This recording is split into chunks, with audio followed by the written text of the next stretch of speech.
Welcome to the second of 4 videos in the series PRINCE2 Project Management Explained. This series is designed to give you a clear understanding of what PRINCE2 is all about. In the previous video, PRINCE2 was introduced as a leading project management framework. In this video, we will look at the 7 principles of PRINCE2. The PRINCE2 principles are universal, in that they can be applied irrespective of language or culture. They are self-validating, in that they have been proven over many years to be the most effective ways of managing projects. They are also empowering, because they give their practitioners the ability to influence the outcome of the project. If you can show that you're applying these 7 principles to your project, you are managing a PRINCE2 project. The first principle is that a project must have continued business justification. This means that the business which is sponsoring and paying for the project must understand the benefits that will be achieved in return for its investment, compared with the costs and risks of the project. Business justification must be checked on a regular basis throughout the project. If that justification ceases to exist, the project should be closed prematurely. The second principle is that we should always learn from experience. PRINCE2 encourages the project management team to look at what was done well or badly on previous projects and ask, what can we do better on the current project in order to avoid repeating past mistakes?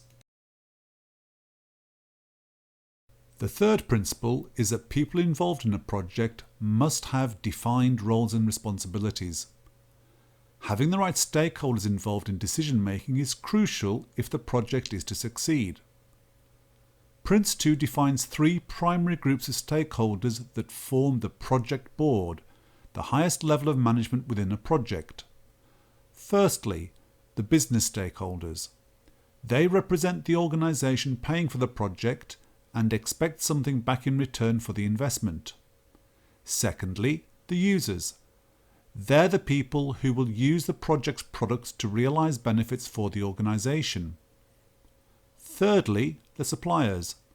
They're the people who will use their specialist skills to design, build and deliver the project's specialist products. Having the right people on the project management team and each member of the team being clear about his or her responsibilities is crucial for project success. The project board make the big decisions about the project and delegate authority for the day-to-day management to the project manager. In turn, the project manager delegates authority for some work to one or more team managers. The fourth principle is that a project should be managed by stages. The project is broken up into management stages, which provide control points for the project board to review progress and decide whether business justification still exists. The project board delegates authority for managing each stage to the project manager, who then manages day by day using a detailed stage plan. The project board monitors progress by reviewing a higher level project plan, which is updated at the end of a stage.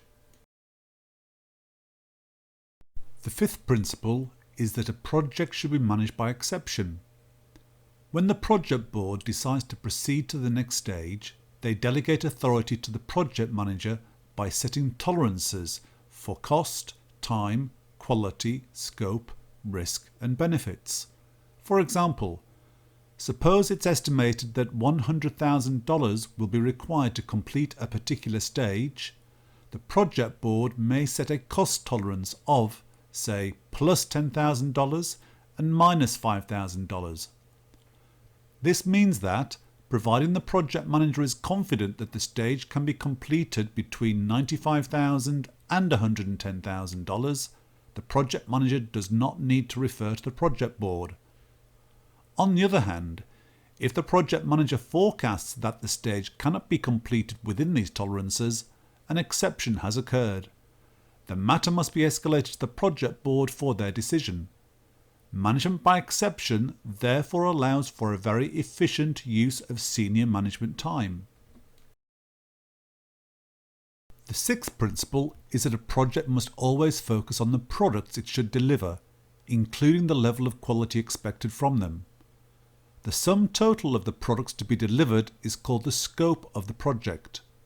The scope must be agreed between the major stakeholders as early as possible. Their agreement forms the basis of planning and status reporting throughout the project.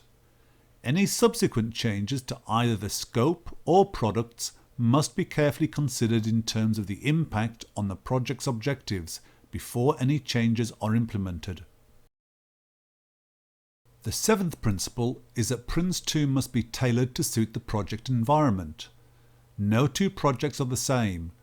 The greater the risk, complexity, size or importance of a project, the greater the degree of monitoring, reporting and control that will be required. In the next video in the series, we'll look at the PRINCE2 themes. For more information about classroom or in-house PRINCE2 training or PRINCE2 e-learning courses, why not contact the team at Knowledge Train? Our contact details are on the screen now.